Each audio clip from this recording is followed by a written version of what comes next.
Good afternoon, everyone, and welcome to another edition of Coffee with the Candidates. This series provides an opportunity to learn more about our candidates as we head into the election season. Today,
involved.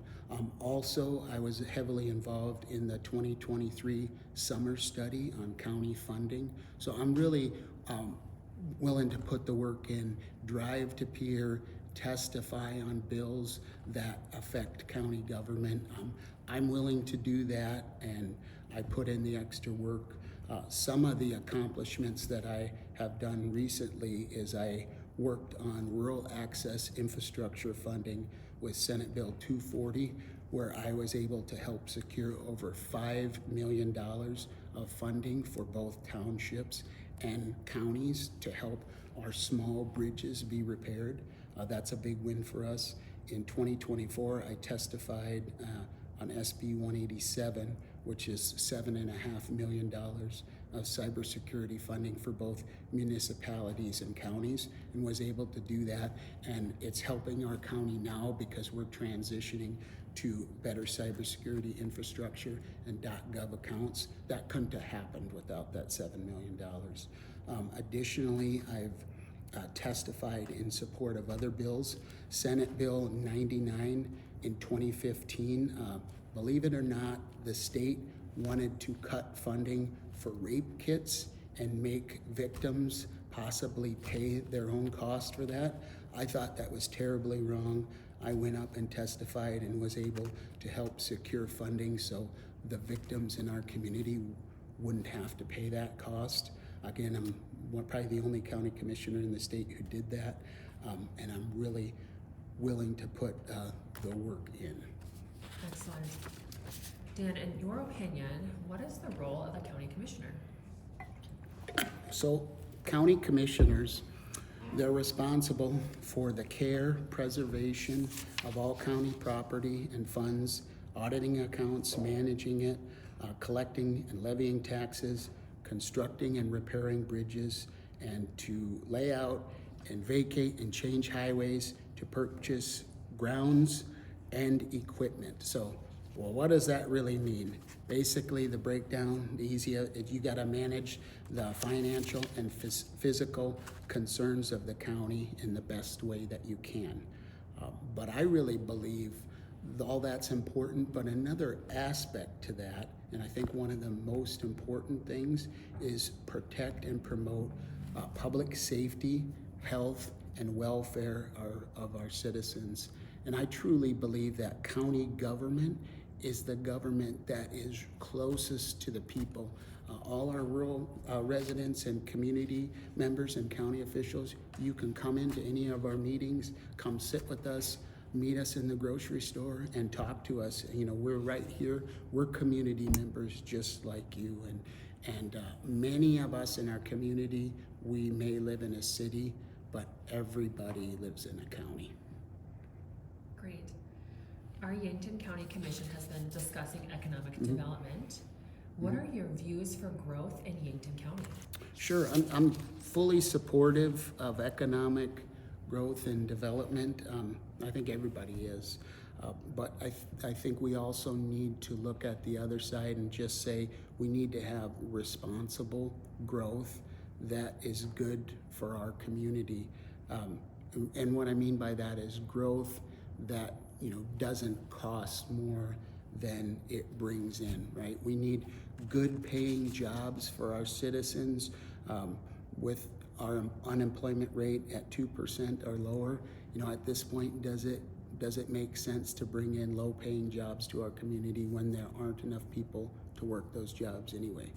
I really maybe don't think so. I'd like to focus more on higher paying jobs for our community. That's what I think the focus should be on. And I also really think we need to have more of a focus, particularly now, on affordability. And I don't have to tell you guys out there, quite frankly, things are not affordable anymore. Housing, groceries, everything costs so much more, and wages are not rising fast enough. So there needs to be a focus on that. I feel especially with housing throughout the county. I've been working on that. We have too much of an emphasis, I feel, on apartments and those types of things, and not enough focus on affordable owner-occupied housing. We need to give our young people a chance at the American dream to own a house. And we need to do that by opening up opportunities for them to be in their own home and be productive members of our community. So I'd like to see that. I'd also like to see more of a focus on growing our small communities, you know, Utica, Lesterville, Gayville, Mission Hill, Volland, and a portion of Irene. Those are all great small communities, and they already have wastewater and drinking water infrastructure that I feel is really underutilized, and I think help promoting our small towns, get them growing again. You know, I'm kind of I live outside of Utica, but it's my hometown. I'd really like to see that grow again. And we've had some success there with some new houses being built in our smaller communities, and I want to continue to promote that and keep moving that forward. One of the big victories I think I've had for economic development is the new additions we've had west of town near West 11th Street, where we had a local contractor come in, and now he's building houses. And it was a really great program. We did some rezone projects out there. The lots were way too big. They were real transitional, and basically what that means is you really couldn't do anything unless it was a 20-acre lot or larger. To me, that didn't make sense. So we approached the area people and we offered them a rezone, right? They came in and the local people who owned it, we rezoned it from rural transitional to moderate density rural, which is R2, 1 acre lots. We had a local contractor come in and pick up those lots and work on developing them now. And we have new homes and new residents moving in there. And I think it was really great. And so we're gonna have a small community out there develop. And though I'd like to take more steps like that in the community now. Now those take time to do, of course, but I think that's a real positive thing that I had a direct hand in, and pretty proud of that. So Great, thank you for sharing. Setting the budget and establishing priorities is an important component of being a county commissioner. How will you navigate this process, and what are some of your priorities? yeah, sure. Well, the budget is probably one of the most important things that the county does, and a little bit of history on that. County government is funded completely different than the other forms of government people might be familiar with. So our state government, they have many different avenues for revenue. They have your sales tax, they have fees, they have contractor excise tax, video lottery tax, bank franchise. They have many areas they can draw fees and taxes from to fund it. Schools, again, I fully support our schools and our teachers. They also have several different streams that they can get. Not only do they collect property tax, they also get the state aid for school funding. So they really have two different streams, which is great. And then municipalities have both property tax that they collect and sales tax, whereas counties, really our only revenue source really comes from property taxes exclusively. And as I've spoken many times before, county property taxes are capped at 3% or CPI, whichever is less. It can't be above that. And then we used to be able to take growth. So example, if we, this development happened and we received some growth, we could also capture that growth. So now with a lot of these bills that have gone through the state legislature recently, for example, Senate Bill 216, they've capped that growth on 3%. And in Yankton County, we're not growing at over that, so it's not gonna affect us. But other counties that are growing, Minnehaha, Lincoln, Pennington. Lincoln County is, I want to say, the 13th fastest growing county in the nation. They're growing at 14 to 15%, but now they can only collect a 3% increase. And we all know when our family grows, when the classroom size grows, your costs also increase. They have to. And so there's going to be significant challenges to counties that particularly are growing above that 3% cap, because that is funding that you lose year after year after year. And so how are you going to make sure we have enough sheriff deputies to keep our communities safe? How are we going to maintain roads and bridges? And how are we going to maintain other infrastructure projects? It's going to be a real struggle to do that. In Yankton County, we are growing, I think, at a pretty good rate, of around 2%, which I think is good. It could always be better, but again, if it goes over that 3%, really it's a net loss, because then we're growing too fast and not actually catching that revenue. So, and again, I think it's important that the citizens realize that in my position as the president of the county commissioners, I talk to commissioners all across the state, and every county in our state is financially struggling right now. We have budgets that we do the best we can, but they're impossible to predict, and I'll give you some examples. We are the only county in the nation where basically the entire criminal budget for courts and criminal prosecution is on the counties. Every other state has realized that that's unsustainable, right? Not South Dakota, we're the last one.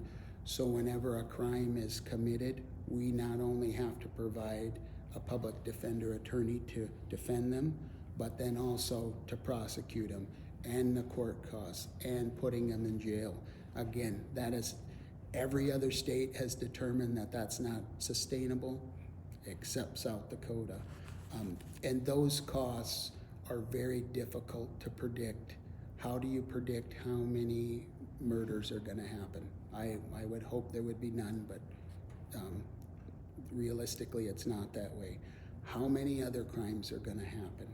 How many people get sentenced to state prison, and then with there's so much overcrowding, they stay in our jail for longer than they should, costing us taxpayer dollars.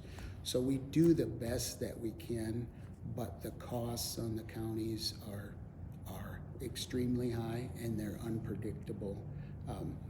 Another example is 4 years ago when we had a really bad winter, we ended up spending around $1 million on our snow removal budget. Now that's hard to predict. You know, I wish our winters were like this every year, but they're just not. So we do the best we can to have the budget, but we also have to have it flexible to respond to the citizens when they need these services. Again, county government is struggling throughout the state, and this is something that I brought up back in 2023 with some WNAX interviews on counties are being struggling. And so we had that 2023 county summer study on funding, which I was, I guess, a younger commissioner at the time, and I thought some good things were gonna come out of that. But realistically, I think our state realizes that counties are struggling, but at this point, at least, they're not really allowing or are offering any revenue to help us with the additional costs. So budget, yeah, it's tough to do. We do the best that we can. And I really encourage people to get involved in the budgeting process. Before my time, budget meetings they weren't open to the public, they weren't recorded. Now they are. So you can go, and we go through every single item line by line. We discuss it. We ask for public input. It's pretty rare we do get public input, but we take that into consideration, and we put the best budget forward that we can. Let's jump into a budget Sure. line item. Yeah. As we talk about the ambulance services. What are your views on our ambulance services in Yankton, and are changes needed? So our ambulance service, I'd like to first say off that we have, what an amazing group of employees that we have in Yankton County for our ambulance. I thank each and every one of them. They're going out and quite literally saving people's lives. I mean, they're kind of unsung heroes in our community. My wife is an EMT and a firefighter in one of our rural communities, and I have other family members who are on the ambulance. I think there's a common misconception that I've heard from the community, and they think that the fees that we charge for the ambulance cover it, and that is, they do not. And the insurance reimbursement rates from the federal government and the state, they actually fall real short on covering our actual costs. Really, this goes back to state law and what counties are allowed to do and what they aren't allowed to do. And unfortunately, there are very few ways to fund ambulance services in our state. I was actually invited to go speak at the EMS study just this past year and give Yankton County's perspective. And one thing that I mentioned is that, well, we have a great service in Yankton County. Let us levy a tax to pay for the ambulance, right? We have a great service. Why make changes if we could get other funding? Unfortunately, nobody wanted to sponsor a bill to do that, and I think that's real unfortunate. And if you look across the state and across the nation, really ambulance services all over are struggling. And you go into some of the rural areas, they can't find enough volunteers. You can't find enough people willing to quite frankly, put their lives on the line each and every day. And it's tough, and I sympathize with them. And, there are other ambulance districts are another option. And I would point out to, the Davis and Hanson Ambulance District that happened in some of our neighboring counties that passed an election of the voters with a 94% approval rate. Now just think about that. Those two communities got together and 94% of the people voted and said, ambulances are so important to our community. We want to fund them properly. We want to pay them a good wage for the great work they do. We want to pay to have them have modern equipment, and that'd be something that I would support. I support our services and the hard work they do every day, but realistically we need a way to fund them so it's sustainable long term. Absolutely. Mm-hmm. Staying right on the budget conversation, the state recently approved the voters of each county to implement a half-cent sales tax to offset homeowner occupied property tax.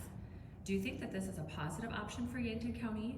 And what role should our county commissioners play in educating the constituents? Yes, what you're referring to is Senate Bill 96, Governor Roden's bill to do that. I think it has some potential. Before I would make a decision on this, I would really like more public input from our constituents. And I've already gotten quite a bit. I'll go through the positives and then the negatives of this bill. Well, first off, I guess the positive is that owner-occupied residential property could see approximately 25 to 27% reduction in their taxes. So this would only cover the county portion of owner-occupied. It would not cover the school. It would not cover the municipalities. If you live in a special district that assesses a road district, organized township, or any of those, it wouldn't cover that. It would just do the county portion. And so we would see some reduction in residential. Commercial and agriculture would likely not be affected or see any reductions. And so that's just something to consider. The downside and the other side of the coin here is that non-property tax owners would see an increase in sales tax. Looking at the numbers for Yankton County, we do have a pretty significant tourist industry, particularly in our lake area. And for the calculations that I'm getting from the state, is it would be around 100 million or so, and it would completely offset the owner-occupied portion of the tax, which I suppose is some positive because we are getting people who come to the lake area and spend time in this community. They are now contributing to offset property taxes. But again, another concern that I've heard, that I'll probably be the only one who shares this with you, we were told that this option could be placed onto the ballot for a vote of the people. I think that that might be in question now. So counties might not be able to put it on the November ballot, which we initially thought that we could due to state law. I'll keep people posted on that. I'm kind of disappointed in that because that was one of the things I thought would be great, is that the voters could decide. It doesn't seem like that is going to be the case. But before we make a decision on this, I would recommend to our county that we hold quite a few public meetings and let the citizens, you come in and you tell us what you want to see with this. And there are many options. The county could approve this, right? The voters could do an initiated measure where they bring this to a vote on their own, or if you don't like it and the county would bring this forward, you could put it to a vote and defeat it. So the power is really into the citizens of our community and what you want to see. So encourage you to reach out to me with your thoughts and ideas, and I'd like to hear them. So Yes, thank you for sharing. yep. The sheriff has been discussing the potential for a juvenile detention center in Yankton. Do you think that this is a good option for Yankton to pursue, or what other options should be explored? Sure. Yeah, juvenile detention facility. Interesting concept. Now, I voted for and supported putting aside some money to research this, right? Because I think we needed to know. A few years ago, juvenile detention costs were skyrocketing. There were several months we were paying around $80,000 a month for juvenile detention. During that time, also we instituted a JDAI, a juvenile diversion initiative to reduce juvenile detention, right? So we hired a juvenile diversion coordinator and worked with the Boys and Girls Club to get these troubled kids who maybe didn't have a great family life or got into trouble. Hey, let's get these kids the help they need with the school and help them turn their lives around. And I think right now we're seeing the benefit of that investment because quite frankly, the juvenile detention bills have gone down significantly. I believe the last one I saw a few months ago was about $7,000 to $10,000 a month versus $80,000. So I guess what this is, it tells me that maybe the diversion program is working, right? And we're getting these kids the help that they need, and they're avoiding going to Sioux Falls where we have to pay, $550 a day, right? And to me, unfortunately, some kids are going to have to go to a facility, but if we can avoid that and fix the behavior issues that's causing it, and they can stay home, stay in the community, and become productive members of society, that's the best case scenario.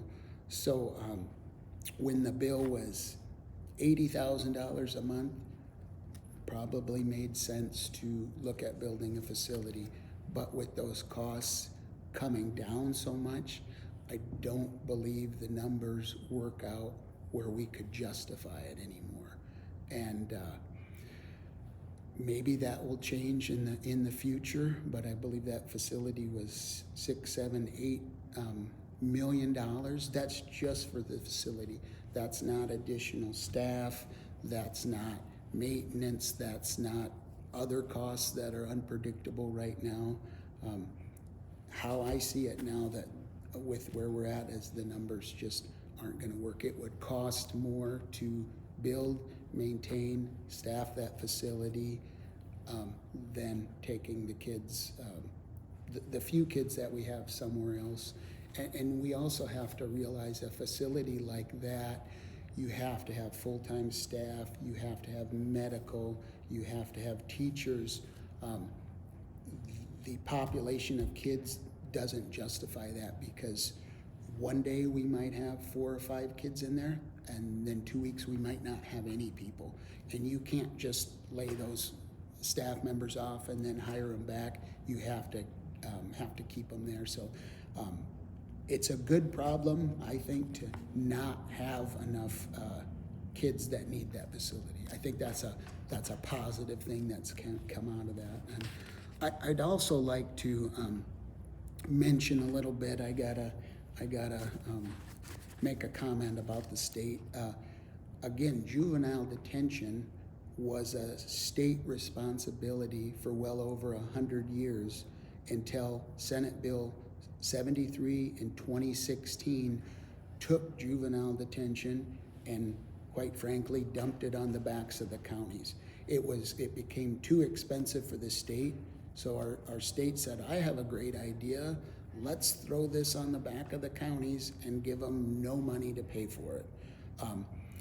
So again, another unfunded mandate thrown onto the counties with no revenue to pay for it. And so we've been scrambling in Yankton County. Yankton County, we've done a great job. We have options for our kids that get in trouble. But what about the small counties out there? What happens to a troubled kid in Buffalo County or Jackson County or Campbell County or Hawken County, these small counties?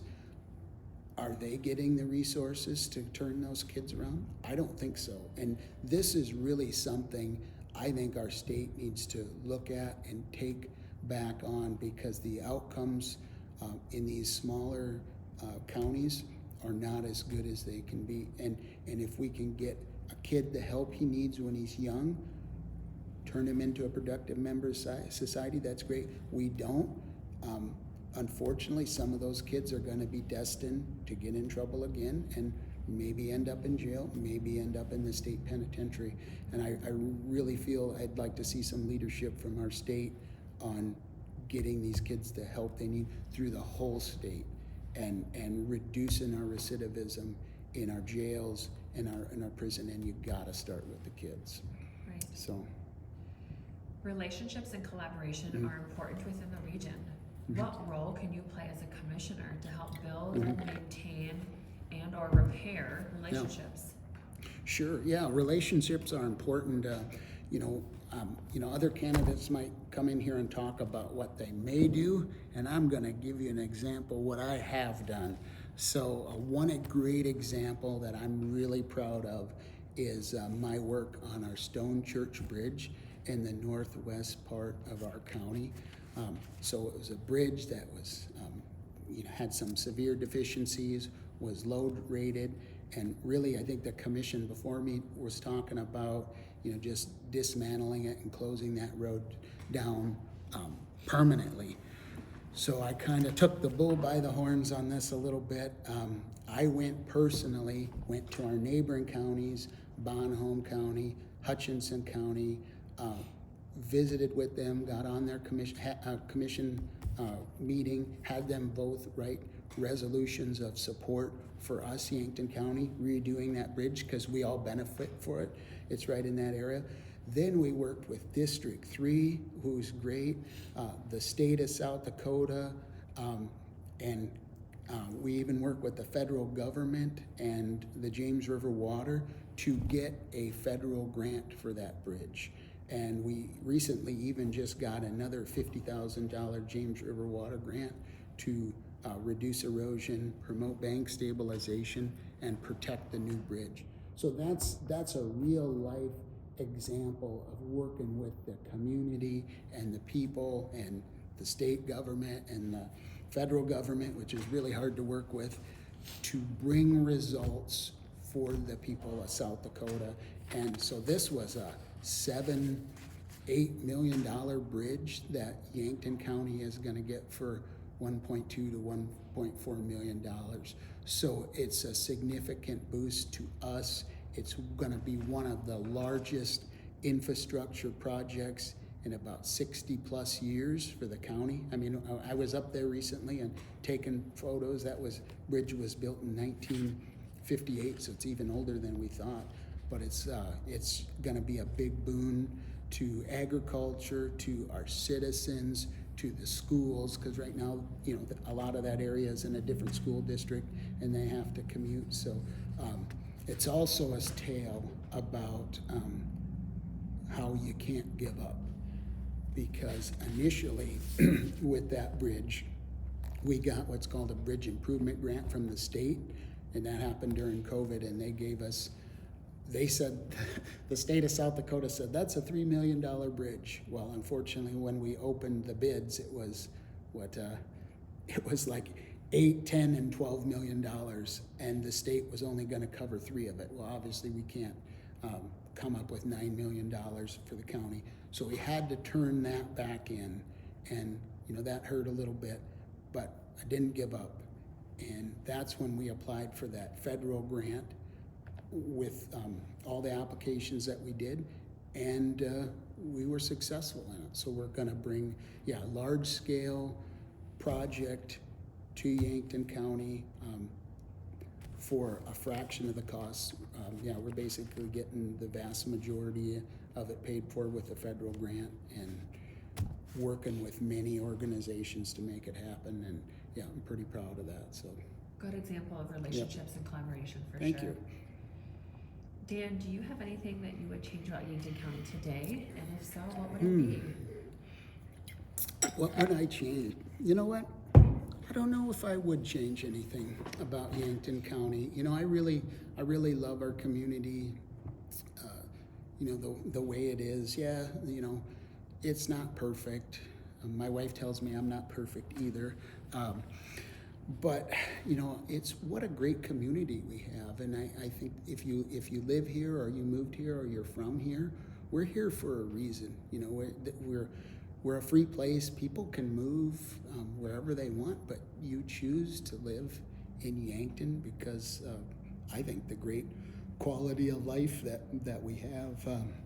I don't think I'd change anything about the county. Maybe I wish us as citizens, we'd treat each other maybe a little kinder, and treat your fellow neighbor and your friend with dignity, kindness, and respect. And I think that goes a long ways. But we really have a great community here. And one example I guess I'll just bring up, that I ran into a couple that I knew from high school, and they had a younger family with them. They, after high school, they went to college, and then they moved away to one of these big cities, right? And they moved back to Yankton. And I was just curious, well, why'd you move back to Yankton? And it's for the quality of life we have, and it's a great place to raise your kids.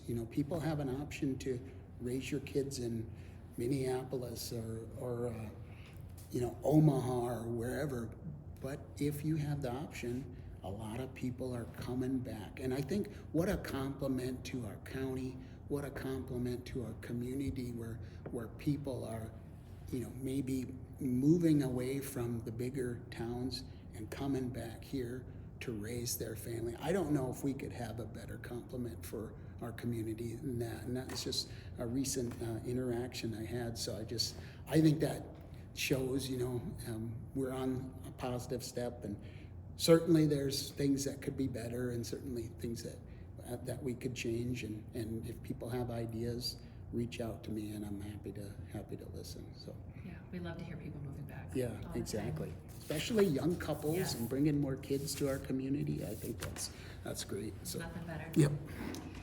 Dan, do you have anything else you'd like to include in this interview that wasn't a part of a previously asked question? Sure, yeah. Some other areas I think we should continue to focus on and look for growth and development in our community, as I think a sanitary district for our lake area. I've been pretty involved in that, and I've been the driving force to get studies and things like that done. Our last study I did, I was able to, at no cost to Yankton County, do a study and look into how that could work. Talk about economic growth and development, talk about reducing costs for housing, and really bring a better functioning system to the area. I think the sanitary district is really something we need to look at for new homes, for new businesses, to reduce, the costs of owning a home. And I'll continue to work on that if I'm reelected. And then I'd also just like to maybe mention a little bit about, county government in general, and the challenges that we face as elected officials. There is a big challenge to county government on all the unfunded mandates that are placed on the backs of the counties. There's so many things. We have an auditor, treasurer, register of deeds, state's attorney, sheriff, coroner, and county commissions are elected. But we also have to manage directors of equalization, emergency management, jail personnel, weed and pest, a veteran service office, ambulance, And then on top of that, what a lot of people don't realize is the court-appointed attorney services that we provide, abuse and neglect for people in our communities, poor relief, mental health evaluations, juvenile detention, domestic abuse services, indigent legal, indigent medical, and that is for the people who can't afford legal counsel, the people who can't afford their own medical care. That falls onto the back of the county and the commission. We also do a lot of mental illness boards, court-ordered 24/7 drug and alcohol monitoring.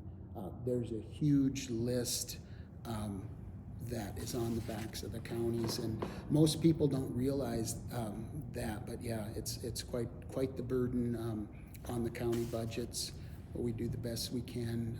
And these are really valuable services that help our citizens each and every day, so. Absolutely. Yep. It's a lot of work that most people Well, don't realize. I enjoy it. Anytime you can give back to your community is great. I'd encourage you, reach out to me if you'd like to. My phone number, 605-857-3799. My Facebook for Dan Klimisch, County Commissioner, and my email is dank@co.yankton.sd.us. I'd appreciate you reaching out to me and giving me a phone call, and let's touch base. So. And we'll get all that information Okay. uploaded to our website as well. Yep. You can view more about the election and view all of our candidates on our website, yanktonsd.com. And a reminder, absentee voting begins on Friday, April 17th, with Election Day in June 2nd. June 2nd. Thanks so much for joining us. Thank you.